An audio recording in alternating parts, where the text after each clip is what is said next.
المنتخب الوطني المغربي في مواجهة مهمة ضد منتخب الكاميرون في ربع نهائي كأس إفريقيا المغرب 2025. كيفاش جا التأهل ديال منتخب المغرب ومنتخب الكاميرون لدور الربع، وشنا هي طريقة لعب منتخب الكاميرون، وفي الأخير شنا هي الطريقة والتشكيلة والخطة اللي قادر وليد الركراكي يدخل بها في مباراة الغد ضد منتخب الكاميرون. أهلا بكم متابعينا الكرام. المنتخب الوطني المغربي في مواجهة مهمة ضد منتخب الكاميرون في ربع نهائي كأس إفريقيا المغرب 2025. المنتخب المغربي فهو تأهل لهذا الدور من بعد ما داز في دور 16 في دور الثمن النهائي على حسب منتخب تنزانيا بنتيجة صغيرة اللي كانت هدف مقابل لا شيء. الهدف اللي سجلوا المنتخب الوطني المغربي اللاعب إبراهيم دياز اللي كيواصل التألق في بطولة كأس إفريقيا. خلال هذه المباراة المنتخب الوطني المغربي فهو سيطر على المباراة، نقدروا نقولوا بالطول وبالعرض، وأنه استحوذ عليها بحيث وصلت نسبة الاستحواذ على الكرة 71% لصالح المنتخب الوطني المغربي. فيما يتعلق بمنتخب الكاميرون، المنتخب الكاميروني فهو تأهل على حساب منتخب البافانا منتخب جنوب افريقيا في دور الثمن بنتيجة هدفين مقابل هدف وحيد.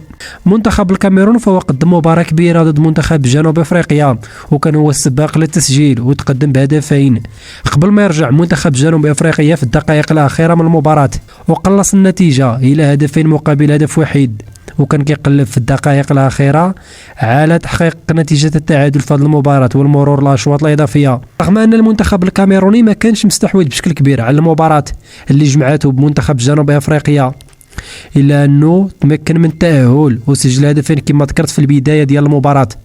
المنتخب الجنوب افريقي فهو كان كيعتمد على الخروج بالكرة من الدفاع كما العادة بتدرج من الدفاع نحو الوسط وصولا لخط الهجوم، لكن في بعض الأحيان المنتخب الكاميروني فهو كان كيضغط على مدافعي المنتخب ديال جنوب افريقيا، الا انه نقدروا نقولوا ان المنتخب الكاميروني من بعد ما سجل هدفين فهو حاول في مرات عديدة انه يسجل الهدف الثالث على حساب منتخب جنوب افريقيا، وذلك عن طريق الهجمات المرتدة السريعة اللي كان كيقودها لاعب امبومو.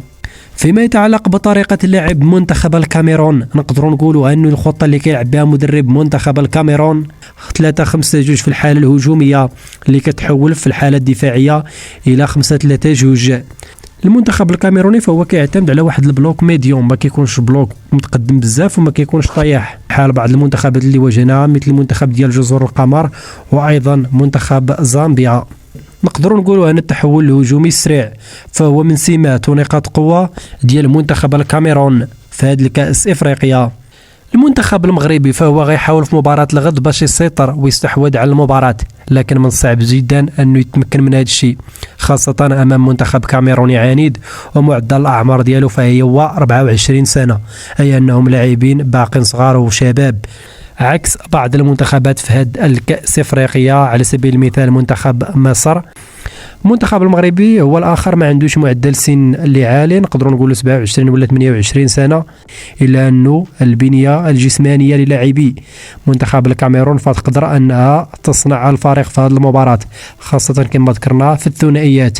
في الأخير فيما يتعلق بالتشكيلة المتوقعة يدخل بها وليد الركراكي في مباراة الغد ضد منتخب الكاميرون في ربع نهائي كأس إفريقيا المغرب 2025، من المتوقع جدا أنه غيبدأ في حراسة المرمى بياسين بونو، خط الدفاع أشرف حكيمي، نايف أجرد، آدم مسينا، نصير مزراوي. في وسط الميدان كان من المتوقع يكون سفيان أمرابط، لكن يعني في الندوة الصحفية اللي كان ديال وليد الركراكي اللي قال أنه باقي ما وجدش سفيان أمرابط. في حالة وجد سفيان أمرابط فمن المتوقع جدا يكون سفيان أمرابط إلى جانب نائل العيناوي وبلال أو إسماعيل الصباري. في حالة ما وجدش فنقدر نقول أنه غيكون نائل العيناوي إسماعيل الصباري بالإضافة إلى بلال الخنوس في خط الهجوم، فغالبا غيكون بنفس الشكل وبنفس الأسماء واللاعبين إبراهيم دياز، عبد الصمد الزلزولي وأيوب الكعبي في رأس الحربة.